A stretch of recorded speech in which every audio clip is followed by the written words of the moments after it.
Contos Populares Brasileiros, de Lindolfo Gomes, voz Iba Mendes.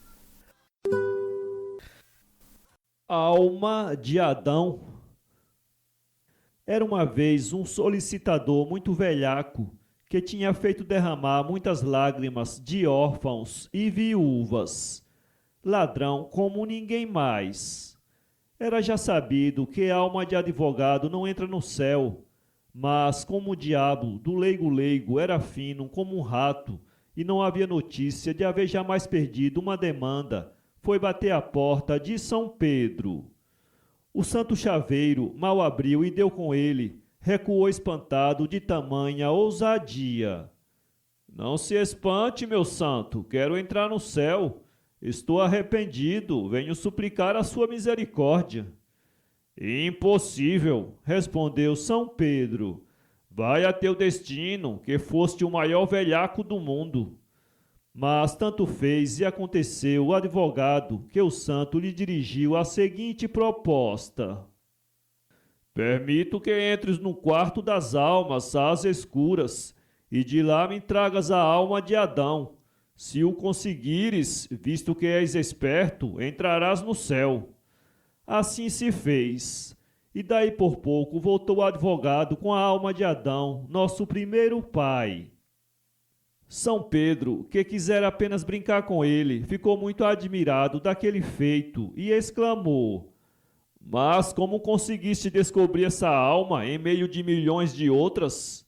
O outro respondeu: É que não sou tolo, meu senhor São Pedro. Estando todas as almas nuas, fui apalpando, e quando encontrei a que não tinha umbigo, já sabia ser a de Adão, que, como reza a Sagrada Escritura, não nasceu, não podia por isso ter umbigo. E foi assim que, uma vez ao menos, entrou no céu alma de advogado. O diabo na garrafa. Conta-se que um marido, que havia razão de ser ciumento, ao fazer uma viagem, deixou o diabo guardando-lhe a mulher. Mas esta, que não era tola, percebeu que o guarda era o cujo, porque tudo quanto lhe mandava fazer, fazia-o num repente.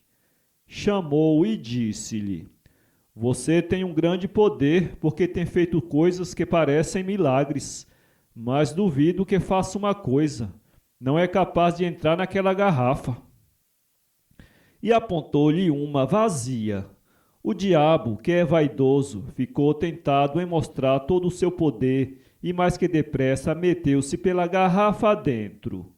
A mulher, no mesmo momento, arrolhou-a, de maneira que o diabo ficou preso e ela pôde gozar da liberdade que ambicionava.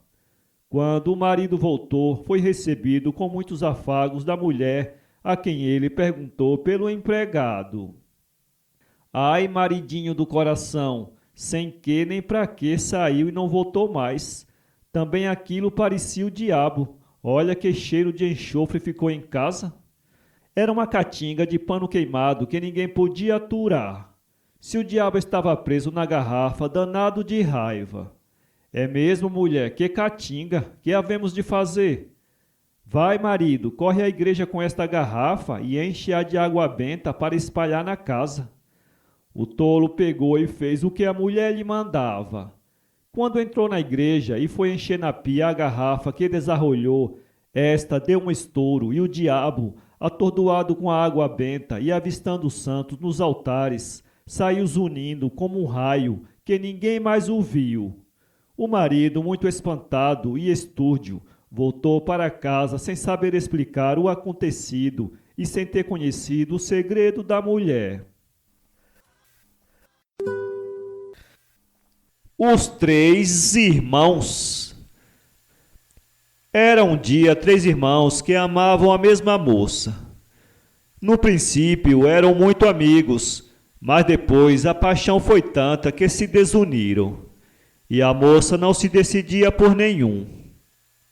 O pai dos rapazes, já velho e aborrecido com a desunião dos filhos, mandou-lhes que saísse a correr mundo, a ver se assim esqueciam aquela paixão. não os queria separados. Obedeceram. Isto era ainda no tempo em que os filhos tinham medo de perder a bênção dos pais. Muito longe ouviram latido de cães e grito de caçadores. Logo depois chegou junto deles, pondo a alma pela boca de tanto correr, um leão que lhes caía aos pés, a queixar-se da maldade dos homens e de um espinho que lhe havia entrado numa das patas quando fugia. Os moços socorreram a pobre fera. Um foi buscar água, outro sacou da pata do leão o alfinete, e o mais moço deles, com todo o cuidado, mais que depressa, tirou o espinho. O leão urrou, mas o espinho saiu. O animal, reconhecido por tamanho benefício, levou-os para sua toca, deu-lhes um bom tratamento e no dia seguinte, ao despedirem-se, lhe fez presente de 3 coisas, uma a cada um. Um espelho, no qual se podia ver tudo o que se passava ao longe, por mais que fosse a distância, um par de botas que era calçá-lo e já está onde se queria, e uma vela que, colocando-se na mão de uma pessoa morta, fazia-a ressuscitar. Eles foram e, passado dias, o que tinha o espelho quis ver se nele via a moça que amava, e enxergou-a morta e deitada num caixão, pronta a ser levada para o cemitério. Referiu a visão aos irmãos, e os 3 meteram-se nas botas, sendo que os mais novos ocuparam um dos canos e o mais velho o outro. E partiram para a terra num átimo. Lá estava de fato a moça, cercada de toda a família, que chorava de fazer pena. O que tinha a vela colocou-a na mão da defunta, que logo ressuscitou como se Deus mandasse. Foi então que, por ordem do pai, ela teve que decidir com qual dos 3 havia de casar, mas não pôde, porque a todos devia a sua salvação. O do espelho foi quem a viu morta. O das botas transportou-o num credo onde ela estava e o da vela ressuscitou-a. Como escolher? Os irmãos também começaram a brigar, puxando cada um pelo seu direito. A questão continuou por muitos anos e não ficou resolvida. Até hoje se pergunta qual dos 3 devia ser o preferido, o do espelho, o das botas ou da vela? Responda quem for capaz. O macaco e a velha. Um macaco muito esperto precisava ganhar uns cobres e, vai daí, encheu um boião de certa coisa e por cima espalhou uma camada de manteiga. Saiu apregoando. Quem compra manteiguinha fresca? Quem compra manteiga de boião? Uma velha que estava a preparar doces para um banquete que ia dar dentro de poucos dias, chamou-o e comprou-lhe o boião de manteiga. Daí a instantes meteu mãos à obra para fazer um pão de ló e ficou indignada com a manta que o macaco lhe passara. Não tem nada não, ladrão de macaco. Esta me hás de pagar. Arranjou uma boneca de cera, tingiu-lhe a cara de carvão e colocou-a na porta, ao lado de um tabuleiro de bananas, maduras que era um gosto. O macaco passou, vendo as frutas, ficou tentado. Chegou-se à boneca, que ele supôs ser uma preta de verdade, e disse-lhe: Catarina, me dá uma banana. E a boneca, quieta, nem se mexia. Tornou a pedir, e a boneca, nada. Já meio zangado, tornou o macaco: Catarina, me dá uma banana, senão te dou um tapa. Não teve resposta, e deu tapa, e ficou com a mão agarrada na cera da cara da boneca. Catarina, me larga minha mão, me dá uma banana, olha que te dou outro tapa. Deu e ficou seguro. Catarina, me larga minhas 2 mãos, me dá uma banana, senão te dou um pontapé. A boneca quieta. O macaco arrumou um pontapé na barriga da figura e ficou preso. Olha, Catarina, me larga minhas mãos e meu pé, me dá uma banana, senão te dou outro pontapé. A boneca nem resposta. O macaco, paf, deu outro pontapé e ficou seguro. Vendo o preso, a velha que espreitava da janela o que se passava, correu para agarrar o macaco. Agora já não me escapas mais. Chamou a cozinheira para preparar o macaco para o banquete que era naquele dia. Quando a cozinheira degolou o macaco, este pôs-se a chorar cantando. Me degola devagar, que dói, dói, dói. Eu também tenho filhos, que dói, dói, dói. A cozinheira começou a depelá-lo e o macaco cantava. Me depela devagar, que dói, dói, dói. Eu também tenho filhos, que dói, dói, dói. A negra, muito espantada, foi chamar a senhora, que não quis saber de cantigas e mandou que continuasse o trabalho. E o macaco cantando, já metido no forno. Me assa devagar, que dói, dói, dói. Eu também tenho filhos, que dói, dói, dói. Na hora do banquete estava a mesa cheia de doutores graúdos e o macaco dentro da travessa. E depois, ao ser comido, ainda cantava. Me mastiguem devagar, que dói, dói, dói. Eu também tenho filhos, que dói, dói, dói. Todos olhavam desconfiados uns para os outros, mas a velha procurava distrair os convidados, conversando muito e comendo do macaco com apetite de vingança. De repente sentiu uma revolução nas tripas e correu para o quarto. Daí a pouco saiu o macaco, acompanhado de uma récua de macaquinhos, todos tocando violas, correndo para o quintal cantando. Vi o fiofó de sinha velha, vi o fiofó de sinha velha.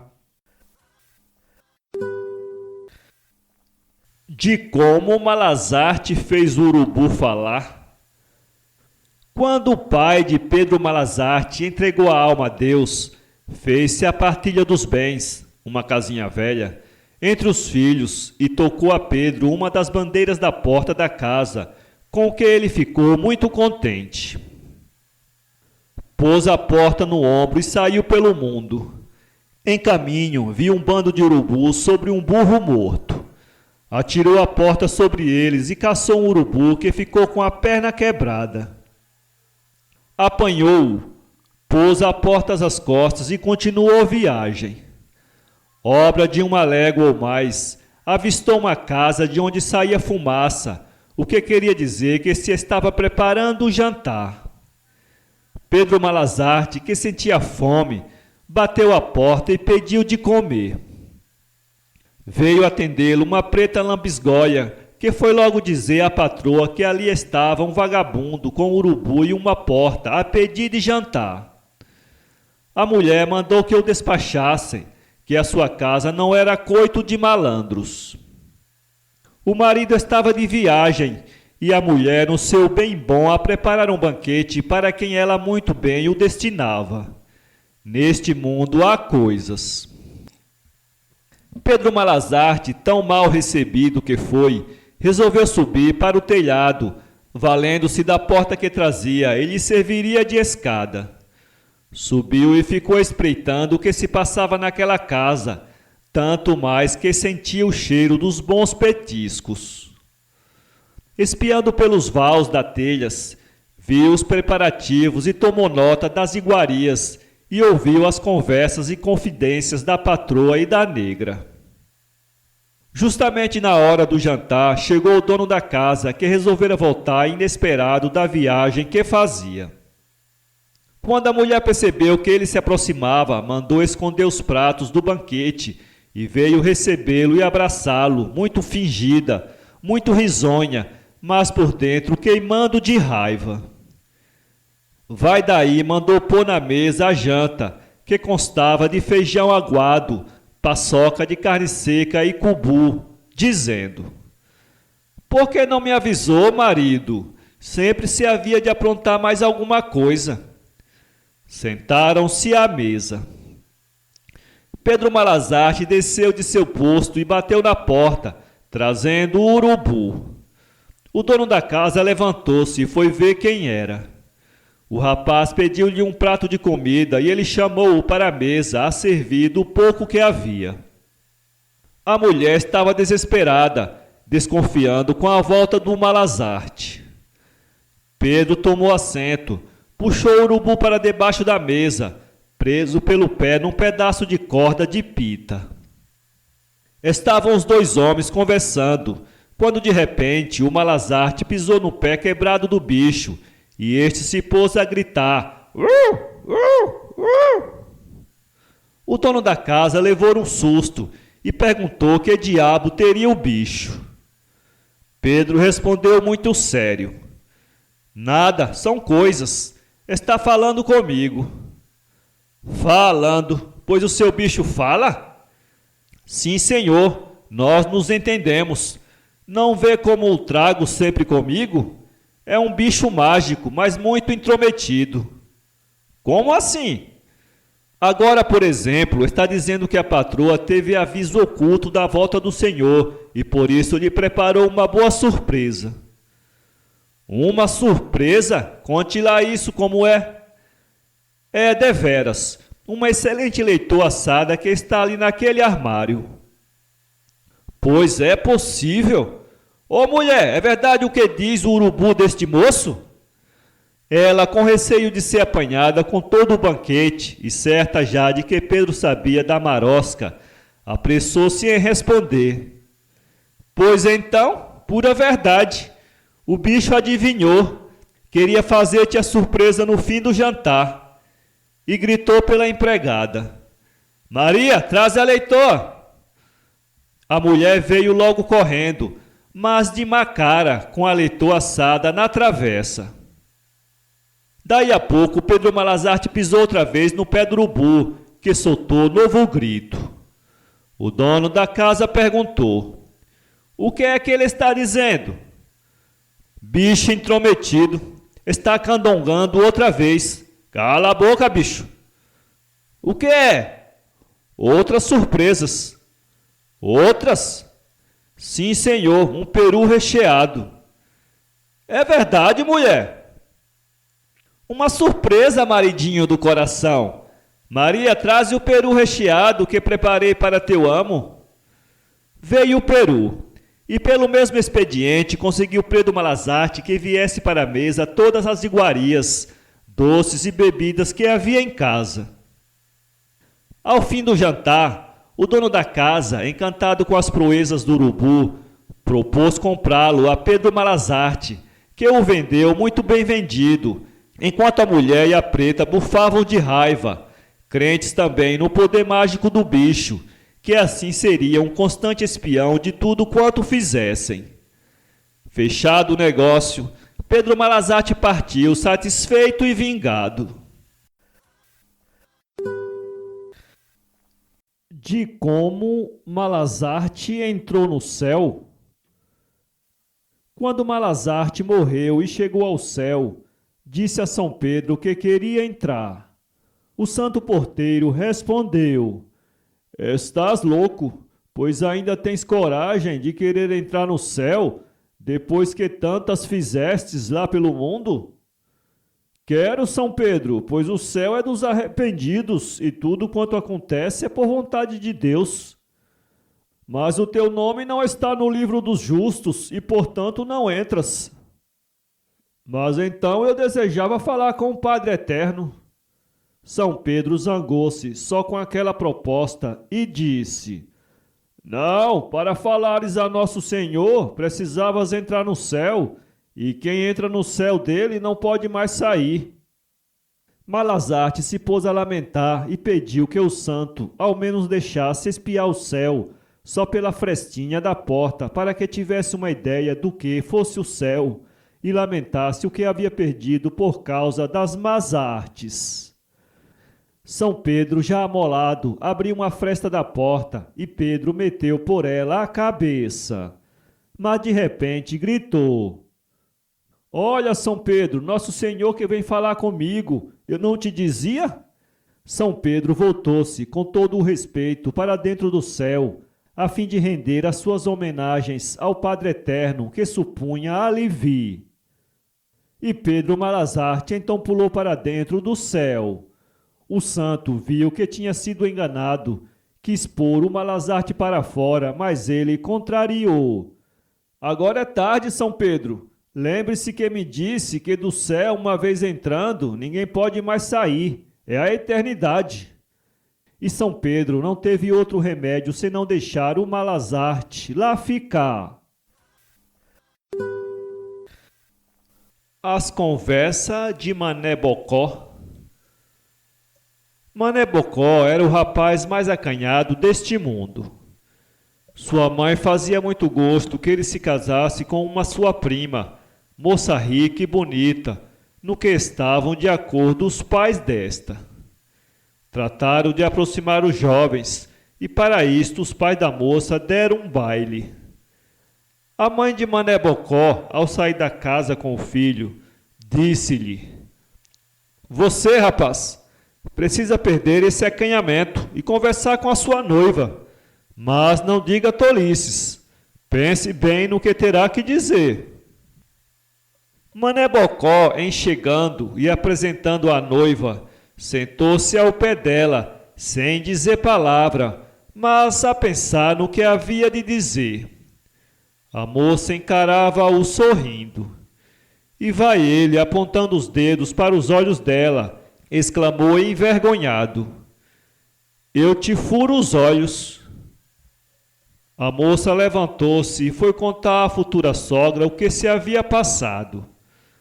A velha chamou o filho de parte e repreendeu-o, aconselhando: Não é assim, Mané. Você há de dizer a ela palavras delicadas, coisas doces.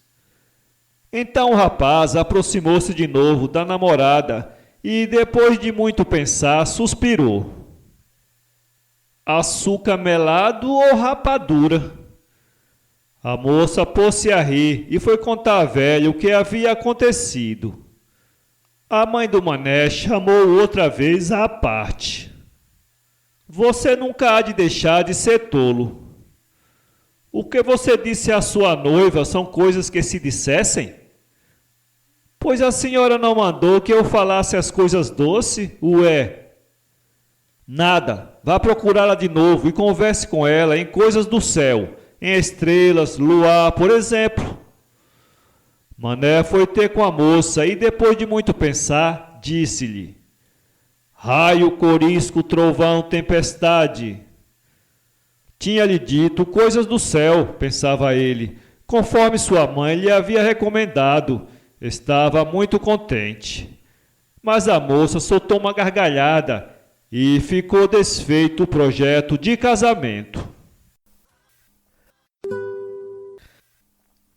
O velho que virou rapaz. Havia uma moça que estava doidinha por casar, mas apesar de bonita e muito prendada, casamento é sorte, nenhum moço se agradava dela. Então ela começou a chorar e pediu um dia a uma boa fada que lhe desse um marido, ainda que fosse muito velho. Não levou muito tempo, apareceu-lhe um velhinho e casou-se com ela.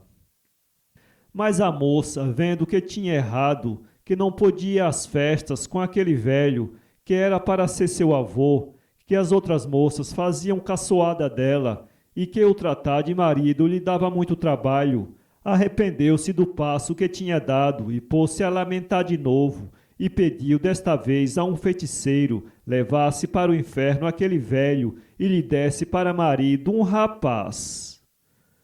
E o feiticeiro disse-lhe que sim, e foi com ela à casa. Pegou do velhinho, meteu-o no forno que estava aceso para o pão da semana. E depois tirou do forno o velho, mas em vez deste saíra um rapaz, sacudido e bonito, como não havia outro. Nos primeiros dias foi grande a alegria. Mas, passados tempos, o rapaz deu em malandro, bêbado, jogador, libertino. Não parava em casa, pegava na mulher e dava-lhe cada sova. Coitada!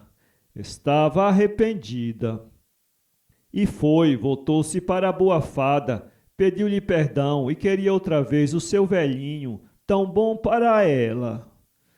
E vai a fada foi aonde estava o rapaz, numa mesa de jogo, trouxe-o para casa, chamou a rapariga e chegou a sua varinha de condão à cabeça do moço, que foi logo se mudando no velhinho, enquanto a mágica desaparecia.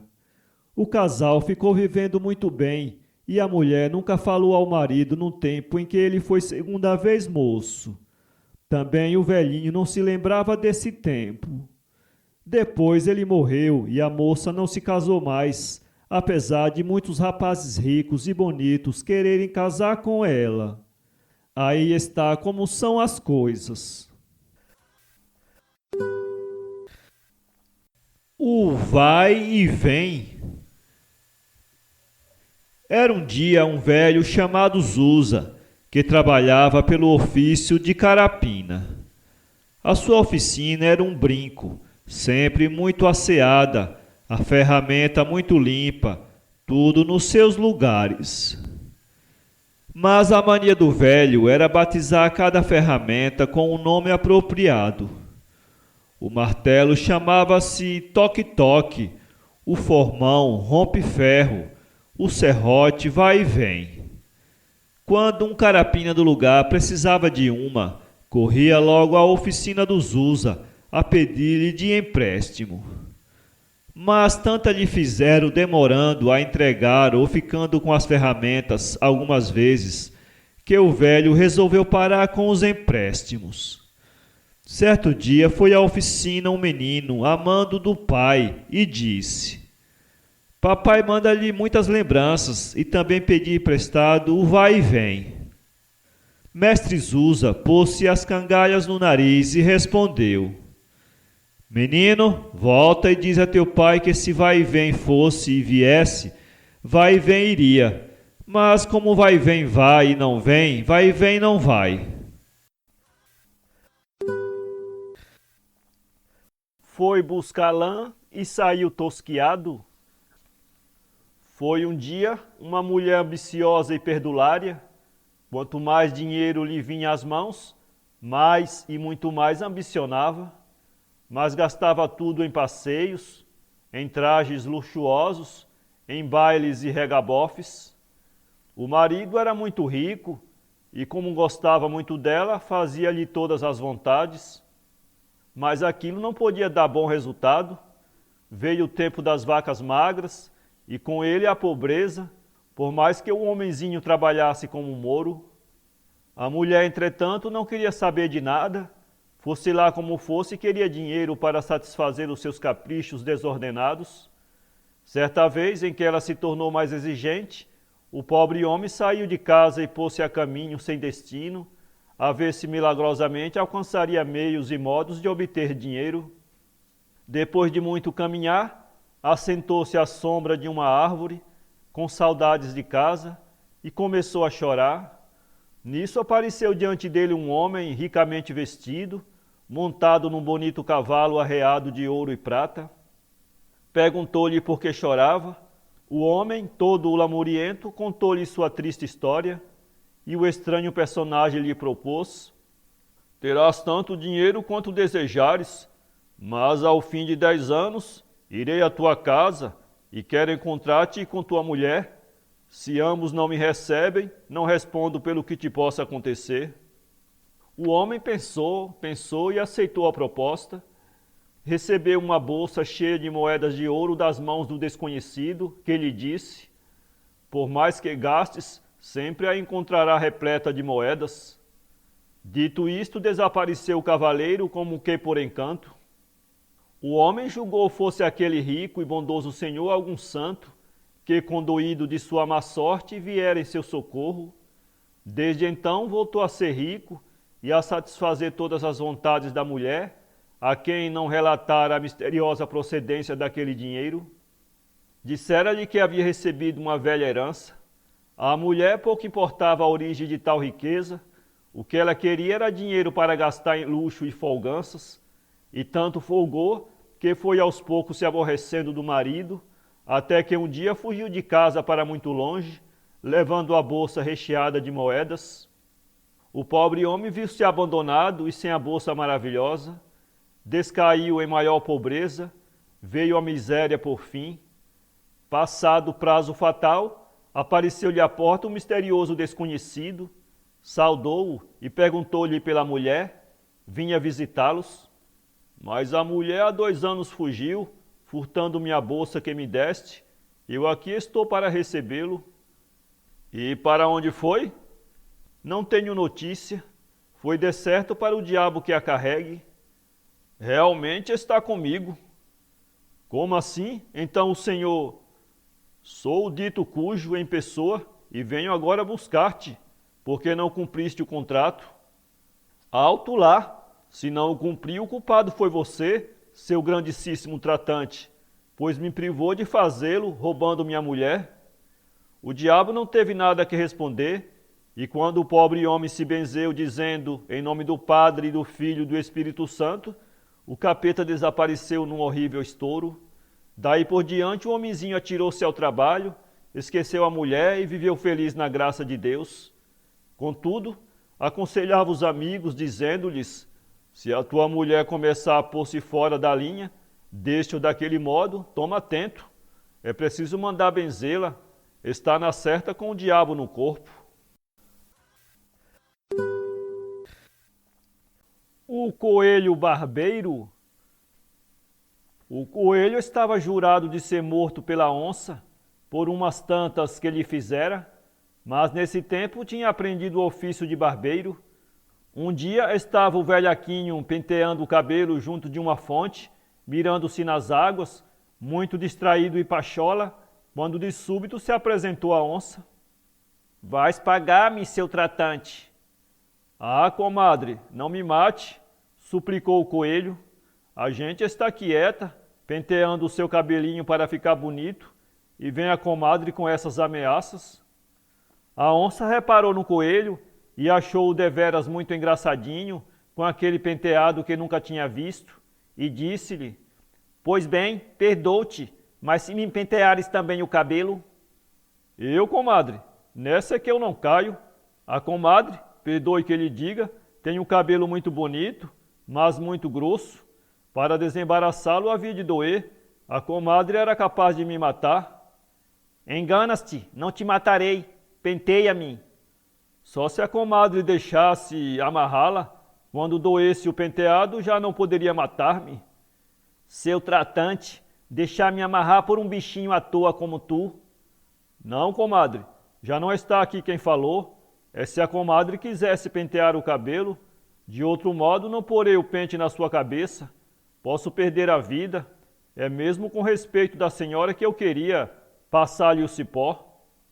O cipó, tratante. Pelo amor de Deus, comadre, deixe-me que me vou. A onça, vendo que o cabelinho do coelho, à medida que ia se penteando, ficava cada vez mais no chá, pensou e resolveu. Está bom, penteia-me, mas não apertes muito o cipó. O coelho deu um salto na capoeira, de onde voltou com uma rodilha de cipó, com que, com todo o respeito, foi enleando a onça, até chegar lá um toco de pau, onde a amarrou fortemente. Depois tomou de uma peroba e começou a bater sem piedade na cabeça da prisioneira. A onça soltava urros medonhos e o pau cantava que não era brinquedo. Estou desembaraçando, comadre. Você verá como vai ficar bonita. O pente é um pouco duro, é verdade, mas o seu cabelo ainda mais. E bate que bate, enquanto a onça urrava e jurava que havia de acabar com a raça do coelho. Por pouco estava morta. E compadre Coelho lá se foi, com o seu pentinho debaixo do braço, contar a todos os bichos que tinha liquidado a onça. Quem tem asa, para que quer casa? Era uma vez um tal Dom Urubu, e não sei como lhes conte, quando ele ia mais no sereno do voo, ameaçou uma trabuzana de água que parecia que o mundo vinha abaixo.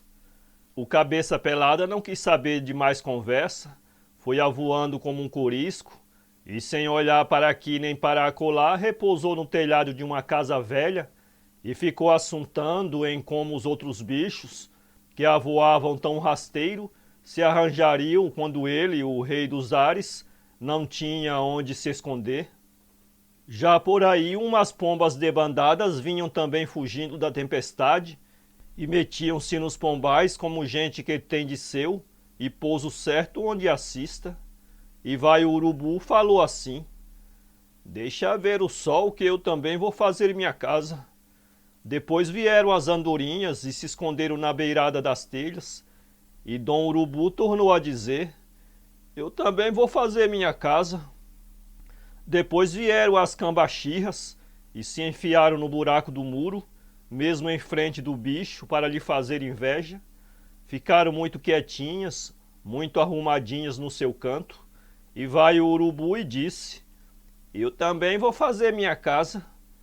Depois um João de Barro, morador velho de um ipê seco, meteu a cabecinha fora do buraco de sua casa de terra e pegou de espiar. O urubu tornou a dizer: eu também vou fazer minha casa. Chuva caía que não era brinquedo, o vento assobiava danado de brabo. Os trabalhadores, no átimo, vieram correndo da lavoura e entraram na casa onde o urubu estava em cima do telhado, molhadinho como um pinto, e jurando por Deus Nosso Senhor que quando o sol apontasse ele ia fazer sua casa.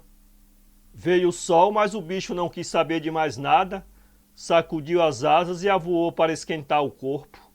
Logo se apanhou enxuto, e bem lá em cima não se lembrou mais de fazer a sua casa, e muito prosa ia vendo que os outros pássaros não podiam chegar onde ele estava. E vai daí, quando desceu, encontrou um cambaxirra que estava em pezinha, cambaxirrando, em riba de uma taipa, muito concha de sua propriedade. E a bichinha lhe perguntou então: Dom Urubu, quando é que Vossa Senhoria dá começo à sua casa? Sai daí, cambaxirrinha à toa, respondeu Dom Urubu com uma risadinha de pouco caso. Você tem casa, mas não é capaz de ir aonde eu vou. E arribando o voo gritou: quem tem asa para que quer casa? É por isso que na quadra das chuvas todos têm onde se esconder, menos Dom Urubu. A mulher da tesourinha. Certo homem, desejando cortar um queijo, pediu para esse fim uma faca à sua respectiva cara-metade. A mulherzinha, que era teimosa a mais não poder, em vez da faca trouxe-lhe uma tesoura. O homem estranhou e objetou-lhe: está doida, mulher? Peço-lhe faca e traz-me tesoura? Dê certo. Queijo não se corta com faca, corta-se com tesoura, ouviu? Não se faça de tolo. Não, senhora, é com faca. E não me queime o juízo, senão... Senão o quê? É com tesoura, com tesoura. Digo-lhe 1, 2, 1000 vezes. O homem, depois de longa insistência, sempre contestado pela cara-metade, indignou-se, agarrou a mulher e lançou-a num poço que havia no quintal, proferindo irascível a interrogação: queijo corta-se com faca ou com tesoura? E a mulher a repetir, debatendo-se na cisterna: com tesoura, com tesoura, com tesoura. E aos poucos foi submergindo, irremissível na sua disparatada teima. Quando finalmente desapareceu em meio à água, que lhe cobriu de todo o corpo, ainda conseguiu, no último esforço, erguer a mão e, com os dedos índice e médio abertos, figurar as lâminas de uma tesourinha. Casamento da raposa. Foi um dia a comadre raposa, cansada de viver sozinha, assuntou de casar e não esteve para logo. Por um pouco, toda a bicharada sabia que a comadre raposa tinha trato de casamento com o compadre lobo.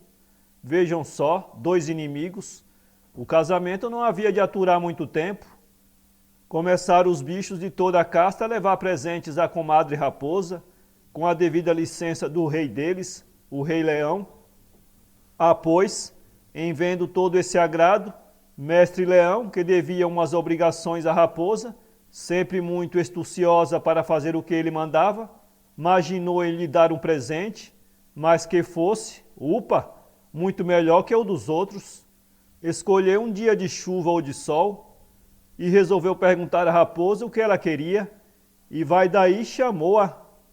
Diga-me cá, comadre raposa, o que quer você que eu lhe dê no dia do casamento? Como sabe, sou o rei dos animais, tenho governo sobre todas as coisas, sou capaz de fazer parar o sol e de fazer chover quando quiser. Você quer um dia de sol ou um dia de chuva? E a raposa lhe disse toda derretida em mesuras: bem verdade, compadre Rei Leão, bem verdade, quem pode, pode mesmo. Então, imagine lá o que quer, mas tome sentido. Se houver sol no dia do casamento, o pagode será concorrido e alegre como não haverá outro. Se chover, a festa não será tão animada, mas como lá dizem, casamento em dia de chuva traz felicidade. A comadre raposa, que é a rainha da astúcia e velhaca como ela só, fechou a cara, muito séria, a modos de quem está resolvendo negócios de importância, e ficou assim um pedaço. O leão não esteve mais para histórias e soltou um berro. Não ata nem desata? A raposa tremeu de medo e respondeu matreira: é que eu estou pensando que o compadre, sendo o nosso rei Macota, bem pode dar à vontade um dia de sol ou de chuva, mas não tem poder para dar as duas coisas ao mesmo tempo. Mestre Leão vaidoso respondeu com ar de pouco causo: tola! Como ousa duvidar do rei dos animais? Fazia a comadre mais sagaz, farei o que deseja. Na hora de seu casamento haverá sol e chuva ao mesmo tempo, para espanto de todo mundo.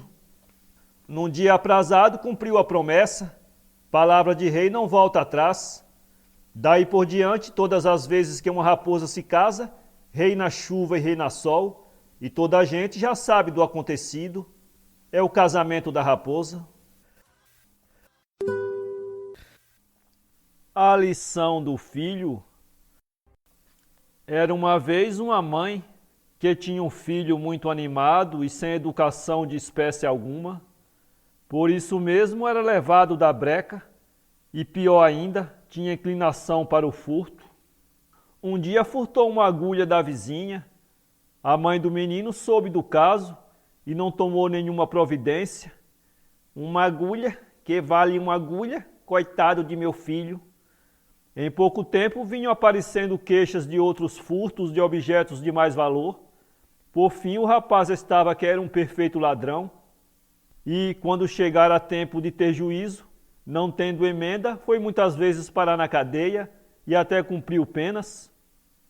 A mãe começou então a chorar a desgraça do filho e lamentava-se de não o ter castigado nem educado quando era pequeno, porque lá diz o outro, de pequenino é que se torce o pepino.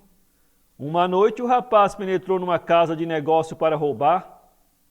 No meio do serviço foi surpreendido, estava armado e para não ser preso atirou no dono da casa.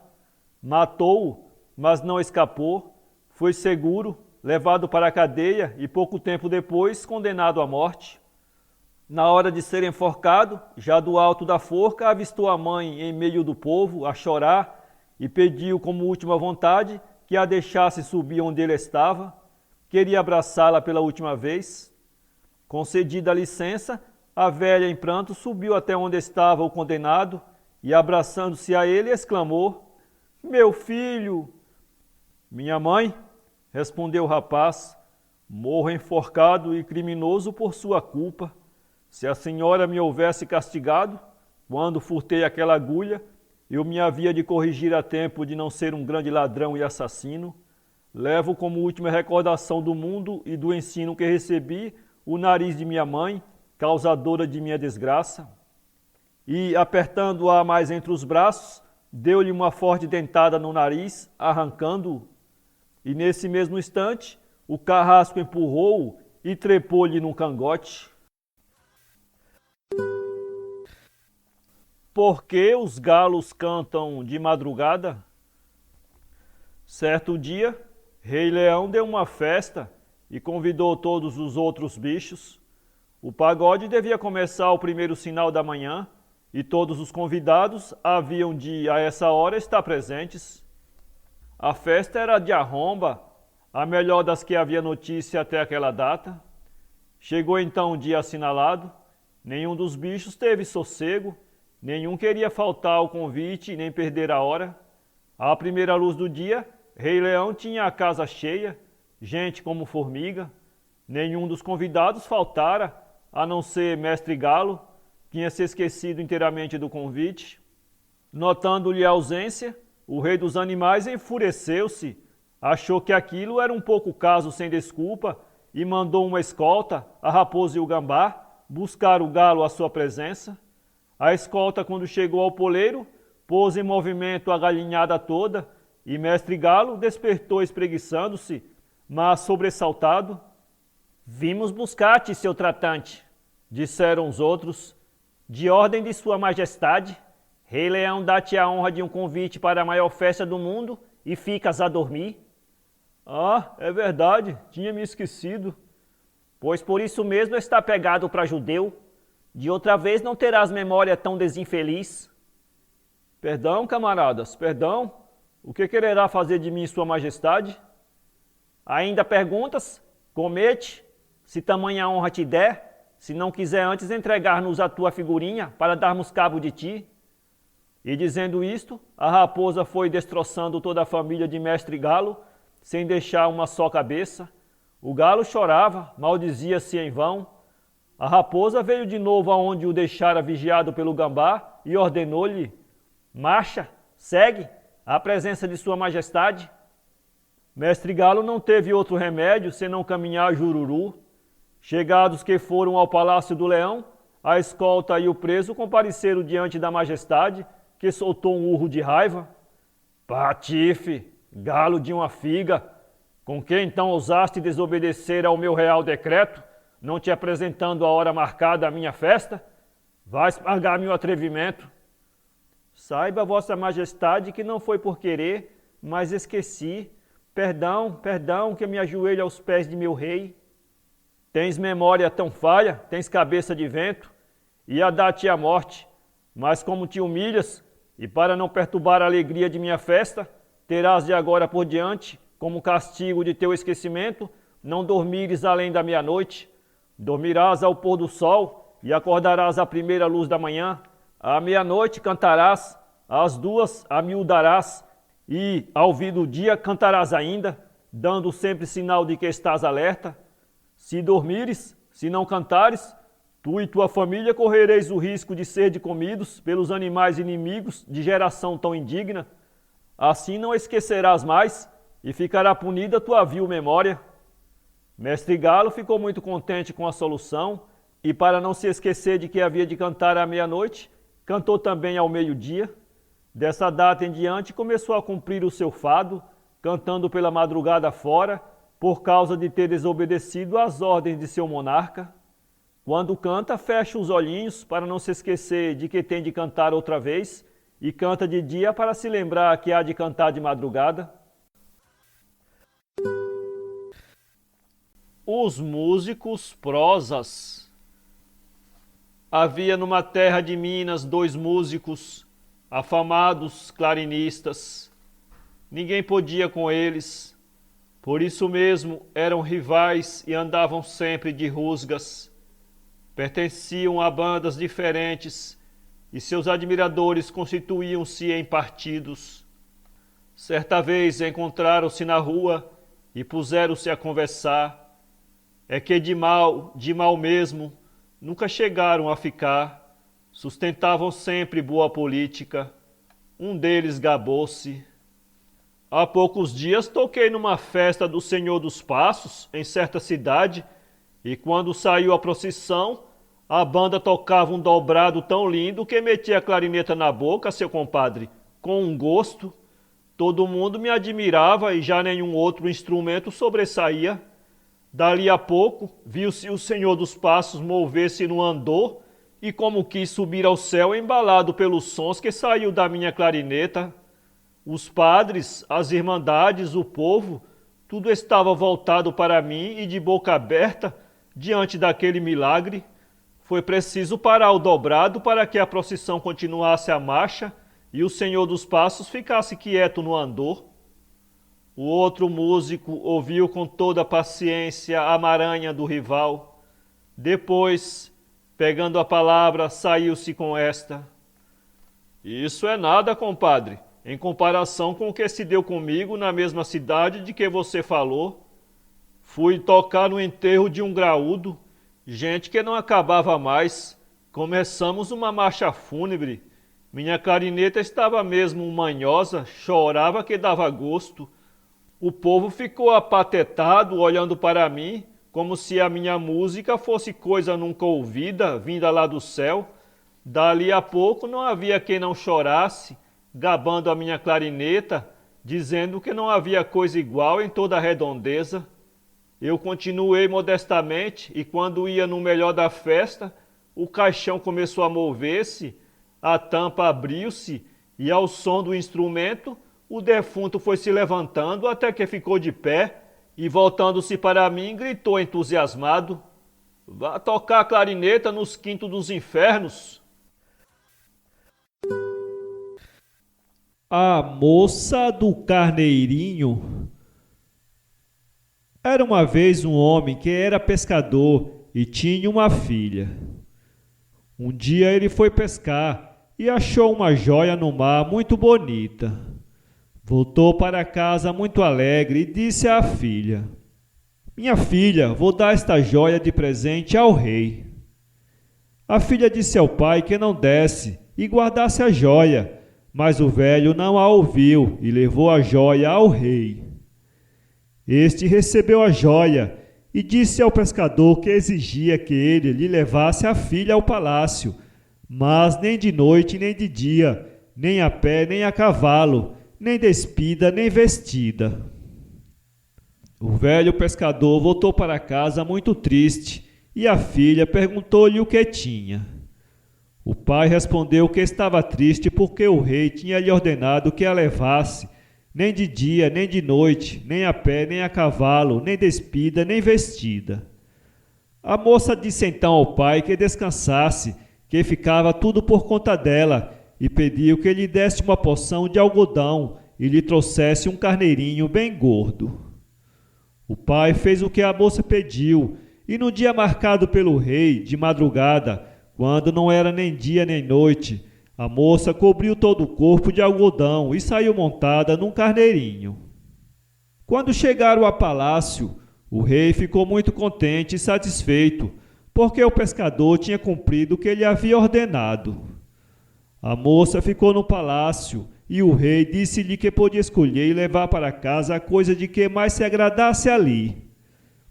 Na hora do jantar, a moça deitou um bocado de dormideira num copo de vinho que o rei ia tomar e, chamando os criados, mandou que preparassem uma carruagem. Quando o rei acabou de tomar o vinho, sentiu um sono enorme e foi dormir. A carruagem já estava preparada e a moça mandou que os criados botassem o rei nela e largou-se para sua casa. Acordando o rei da dormideira, achou-se na casa do velho pescador, deitado em uma cama e com a cabeça no colo da moça. Ficou muito espantado e perguntou o que queria dizer aquilo. A moça então respondeu que ele havia dito que podia trazer do palácio aquilo que mais gostasse, e do que mais se agradou foi dele. O rei ficou muito contente de ver a sabedoria da moça e casou-se com ela, havendo grandes festas em todo o reino. O mau marido. Era uma moça que vivia muito feliz em casa dos seus pais. Certa vez apareceu um homem meio arranjado, mas de ruim fama, querendo casar com ela. A moça se apaixonou por ele, mas os pais se opuseram, com o pressentimento de que a filha não teria boa sorte casada com aquele homem que, a mais e mais, havia sido mau filho. A moça bateu o pé, queria porque queria, e o casamento se fez contra a vontade dos velhos. O casal foi morar 2 léguas distante, e nunca mais a moça voltou a ver os pais, que a desprezaram. Passado algum tempo, começou o marido a dar-lhe maus tratos. Era ele um verdadeiro avarento, que de tudo quanto acontecia punha sempre a culpa na mulher. A coitada bem se lembrava dos conselhos dos pais, mas era tarde. Uma vez o marido mandou preparar grande partida de linguiças e colocou-as no fumeiro. Veio o gato e comeu-as. A mulher foi quem pagou, pois o desgraçado deu-lhe tremenda sova. Depois mandou preparar nova quantidade, pô-la no fumeiro, e quando foi para a lavoura, recomendou à mulher que tomasse conta daquilo, sob pena de morte. A pobre de Cristo pôs-se a vigiar o fumeiro, mas o gato, que era ladrão como não havia outro, desceu pelo telhado e carregou com grande parte das linguiças. Mas para a tarde chegou o marido e, quando soube do negócio, investiu para a mulher, bufando de raiva, e disse logo: "O teu jantar de hoje vai ser uma panela de mingau fervendo." Fê-la preparar o mingau e, quando o viu a ferver, armou-se de um facão e obrigou-o a engolir o mingau quente, às colheradas. A pobrezinha chorava, rogava por todos os santos que há no céu, mas ele gritava furioso: "Come, come que vais morrer!" Ela pediu para ir rezar por um instante em seu oratório, para bem despedir do mundo bem com Deus. O malvado, ao ouvir falar em Deus, sentiu um abalo, pôs-se de novo a panela no fogo e deu à moça o prazo de 1 minuto para encomendar a alma a Deus ou ao diabo. A mulher entrou no quarto e da janela despachou a toda um moleque de confiança a avisar os irmãos. Depois demorou-se muito tempo a rezar, dando espaço de o recado chegar a destino e pedindo a Deus que a livrasse daquele perverso. O marido, desesperado, bateu enfim à porta do quarto, quase pondo-a abaixo.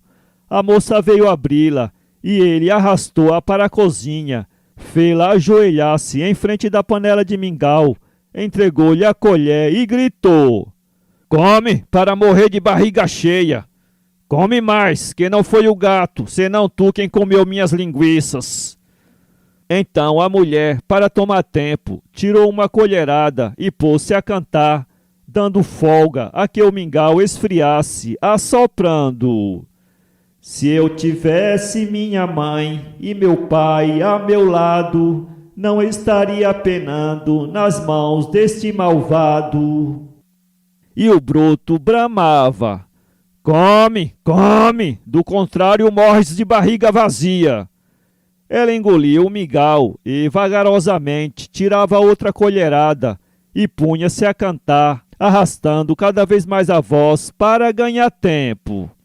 Quando a panela já estava quase no fim e o monstro via que a mártire não morria, foi afiar o facão para de um só golpe botar-lhe a cabeça abaixo e voltou. Nesse momento a mulher avistou, descendo um morro próximo, 2 cavaleiros a galope. Reconheceu-os, eram os irmãos. O marido disse-lhe: "Vais comer a última colherada." E apontou-lhe a arma. Ela, com os olhos na estrada, continuava a cantar, muito triste, mas com voz animada: "Se eu tivesse minha mãe e meu pai a meu lado, não estaria penando." E quando disse: "nas mãos deste malvado", já os irmãos valentes, com as armas, se tinham atirado contra o perverso. Tomaram-lhe o facão e o mataram. Levaram a infeliz para a casa dos pais, que a receberam e ficaram muito contentes. Para ler esse livro, acesse www.poeteiro.com.